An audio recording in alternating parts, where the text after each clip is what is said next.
mayam ngasigi anauba topic Manipur Yu.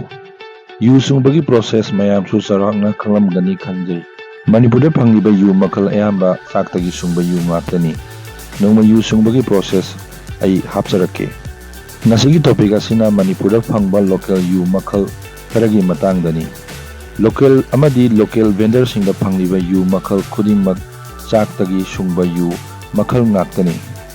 Local vendors in the Pangliba Yu Makhal asida alcohol gi chang kaya yamna yaubagi haiba chap chana khangba ngamde aduga kari chemical su yauribano haibadu masi fawba khangba ngamdri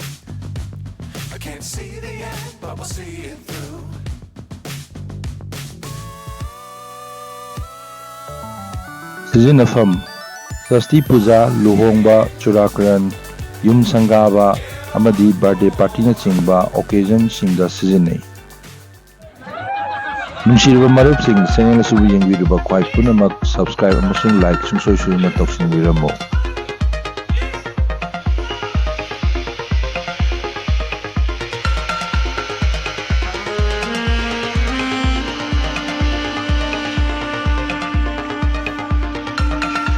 makha tarakpada yu asi karamba mafamsingda Utopage haibadu kaminasi. Ming oina panjarabada Sengmai, Payeng, Andro, amasung kaksing na chingba lamsingda yu asi marang kaina puthoi. Hauzi market da phangba level na pa yu sing adudi. Sengmai Melai, Layu, Karung, Kalai, Royal Choice, Wanglai, asina chingba marketa hauzik phangduna lei se mayam mangda lei using asaina hapsaba kenodo sengmai gi melai adagi kalai androgi adagi phayengi hidang ngidu khogi vendor da paisalubagi reaction